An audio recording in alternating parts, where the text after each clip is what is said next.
जब थाली रखा कर्मा ने, ठाकुर जी खाए नहीं, बोले लाला खा लो। तो ठाकुर जी ने कहा भैया मैं कैसे खाऊं, पर्दा लगाओ। बोले अब पर्दा कहां से लाएं, मेरे घर में कपड़ा नहीं है। एक ही कपड़ा था जो पहनती थी। तो ठाकुर जी भी बड़े विचित्र लीला करते हुए ठाकुर जी ने कहा भैया इन मंदिर के पंडा पुजारियों ने मेरी आदत बिगाड़ दी है, पर्दा लगा करके भोग लगाते हैं, इसीलिए मेरी आदत पड़ गई है, जब पर्दा लगे तो हम भोग लगाएं। अब मैया ने कहा ये तो नई समस्या। कर्मा ने कहां से पर्दा लावे, तुरंत कर्मा की बुद्धि काम की। कर्मा ने कहा अच्छा ऐसा करो, पर्दा तो मेरे पास है नहीं, तो मैं अपने धावड़िए का पर्दा करती। कर्मा बाई जाटनी थी जो घाघरा पहनती धावड़िया, और ऐसे भी राजस्थान में जो घाघरा बने कहते हैं 56 गज कपड़ा लगे तब घाघरा बने, इतनी प्लेटें उसकी। अब तो उसका जो घाघरा था, कर्माबाई ने क्या किया, बोले अपने घाघरे को ऐसे उठाया और ऐसे पर्दा कर दिया। बोले ले कन्हैया मैं उधर आंख करती हूँ, तू भोजन कर ले। धावड़िया का पर्दा किया और भगवान उसी धावड़िया के पर्दे की ओट में जीवने लगे। धावड़िया की ओट में ठाकुर ने खिचड़ो खायो। गुजरात के भगवान के परम भक्त हुए नरसिंह जी, जिन्होंने गुजरात की भूमि को पवित्र कर दिया। विश्व विदित नरसिंह भगत, जगत विदित नरसिंह भगत, जेहि गुज्जर धर पावन कर। गुजरात की भूमि को नरसिंह जी ने पावन कर दिया। और श्री नरसिंह जी महाराज जब ठाकुर जी को निमंत्रण देते हैं, नानी बाई का मायरा भरने के लिए ठाकुर जी को कहा आओ मायरा भरने के लिए, हमारे पास तो कुछ नहीं। ठाकुर जी आने में विलंब करते हैं तो नरसिंह जी ने बड़ा उलाहना दिया भगवान को। नरसिंह जी ने कहा आज मेरी नानी बाई के मायरा में आपको आना है तो आपके पास समय नहीं है और चीज नहीं, और बाकी जितने भक्त थे उनके लिए आपको बहुत समय था, काम करने के लिए फुर्सत थी।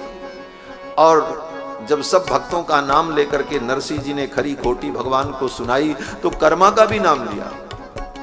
क्या कहा, बोले नरसिंह जी ने कहा वो कर्मा बाई तुम्हारी मौसी लगती थी, वो कर्मा बाई तुम्हारी काकी लगती थी, कर्मा काई थारी काकी होती, जिन लो खींचड़ खायो रे, धावलिया की ओट बैठ के गटक गटक गटकायो रे, मारा नटवर नागरिया भक्ता ने क्यों नहीं आयो। नरसिंह जी ने बड़ी खरी खोटी सुनाई, सब भक्तों का नाम लिया। नामदेव थारे नानो हो, तो वो नामदेव तुम्हारा नाना लगता था, कबीर तुम्हारे काका लगते थे। सबका नाम लेकर के नरसिंह जी ने जब खरी खोटी सुनाई तो भगवान सांवलिया सेठ बन करके आए, मायरा भरा। बड़ी लंबी कथा है। तो मीरा को कर्मा भगवान को खिचड़ी का भोग लगाती, उसके भाव से ठाकुर पूछे। उसने न कोई मंत्र पढ़ा न विधि जानती थी, लेकिन भाव था। इसीलिए भक्तों ने कहा भक्ति हो तो कर्मा जैसे भाव। मंत्र और विधि का अपना महत्व है, लेकिन भाव भाव है। मंत्र विधि का अगर अभाव भी हो लेकिन भाव है तो ठाकुर रीझ जाते हैं। गोपी ने भाव से ही निमंत्रण दिया कि हमारे घर भी ऐसे ही आप माखन खाने आओ। ब्रज युवती एक पाछे ठाढ़ी, सुनत श्याम की बातें, मनमोह कहत कबहू अपने घर देखूं माखन खाते। भगवान उस गोपी के घर पहुंच गए। दूसरे दिन गए श्याम व ग्वालिन के घर। अब कैसे गए, अकेले नहीं गए, अपनी सखा मंडली को लेकर के बुलाया सब सखाओं को। हंसुख मनसुख सुबल सुदामा रेंदा पेंदा जरा झपटुआ, जितने सखा थे सबको बुलाया, सब आए। कन्हैया ने कहा भैया आज चोरी करवे की इच्छा है रे। मनसुखा ने कहा सारे दारी के चोरी करनो अच्छो काम ना है, मार पड़ेगी, मैया मारेगी। ठाकुर जी ने कहा ऐसी चोरी नहीं।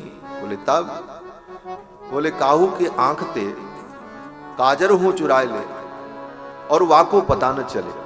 किसी के आंख से काजल भी चुरा लो और उसे पता न चले, ऐसी चोरी। और पता चले तो वो प्रसन्न हो, चोर महाराज आपने बड़ी कृपा की मेरे ऊपर। सखाओं ने कहा कन्हैया ऐसी चोरी तो मुंह पे ना आवे। ठाकुर जी ने कहा मुंह को आवे, हमको तो आती है। बोले तो कन्हैया मुंह को सिखाए दे। बोले चलो अब तो सब जितने सखा थे सबको चोरी सिखाने के लिए ठाकुर जी उनके नेता बन गए। इसीलिए चौराग्र गण्यम पुरुषम नमामि, चोरों के अग्रणी, मार्गदर्शक, पथ प्रदर्शक। सखाओं को तैयार किया और मंडली बन गई, चोर मंडली। माखन चोरी की लीला शुरू हो गई।